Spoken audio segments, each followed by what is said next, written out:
The servants tried to drive the rats and mice back with big swords and sticks, but there were so many of the little creatures that it was impossible to catch them all.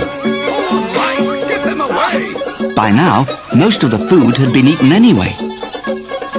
The captain couldn't believe it. How do you put up with these rats, Your Majesty? He asked. We're used to it, said the Sultan. The servants usually manage to kill a few of them, but there's little else we can do. You could get a cat, suggested the captain. A cat? I've never seen a cat before. What do these cats look like? Said the Sultan. So the captain described a cat. Well, they're furry, they got 4 legs, and their favourite food is mice. Well, I'd love to meet one of these cats, cried the Sultan. And what would you give for one? Asked the captain. I would give you a casket full of gold coins, replied the Sultan. All right, said the captain. Tomorrow night, I will bring a cat to the palace. You'll find that the mice and rats will soon disappear when she's around. The next day, the captain went back to his ship, picked up Dick's cat and carried him under his arm all the way to the palace. He got to the palace just as the evening meal was being served. Already the rats were starting to arrive. After all, it was their mealtime too.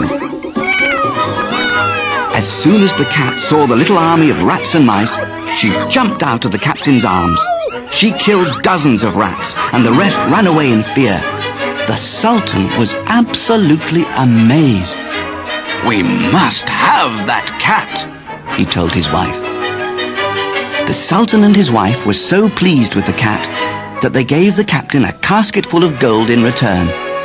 As for the cat, she was happy enough because she had plenty of rats and mice to eat, and she was treated like royalty. As soon as the ship was back in England, the captain went straight to Master John. He was bursting to tell him the good news. Master John couldn't believe it when he saw how much money the captain had brought to him. "So many gold pieces," he said.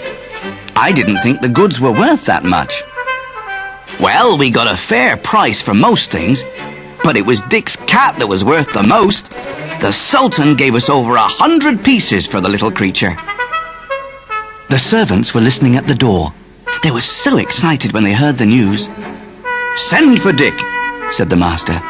So one of the servants went to fetch him from the kitchens. Dick trembled with excitement when the captain started speaking to him. "Thanks to your cat, you are a rich man," he said. "Here is the treasure. Keep it in a safe place. There should be enough there for you to live comfortably until the end of your days."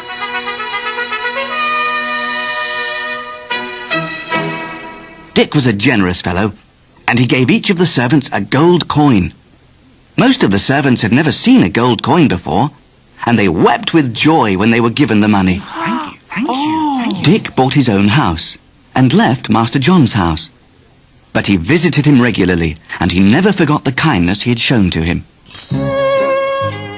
Dick was now so wealthy that he started dressing like a proper gentleman. He went to one of the best tailors in London, and he soon gained himself a reputation as one of the best-dressed men in the city. On Dick's regular visits to Master John's house, he spent many hours with Alice. In fact, the happy pair went for many long walks together, and soon they fell in love. One day they were out walking in the park when Dick went down on bended knee to Alice and said, "Will you marry me?" Alice said yes, straight away. Soon afterwards, Dick Whittington and Alice were married. Master John went to a lot of time and trouble to make sure that it was the most spectacular wedding that the City of London had ever seen. He was very proud of his daughter and her new husband, and as the wedding bells chimed out, it reminded Dick of the day when he heard the church bells talking to him in the village. I wonder if I really will ever become Lord Mayor of London, he thought. After the wedding, there was a great feast to which all the most important people in London were invited, including the Lord Mayor of London. Alice and Dick lived happily together for many years. Dick worked hard and was such a popular fellow with the people of the city that a few years later he was made Lord Mayor of London. In fact, he became Lord Mayor 3 times. And every time he became mayor, he remembered that day many years before when he had heard the church bells telling him just what the future held. Turn again, Whittington, Lord Mayor of London. Turn again, Whittington, thrice Mayor of London.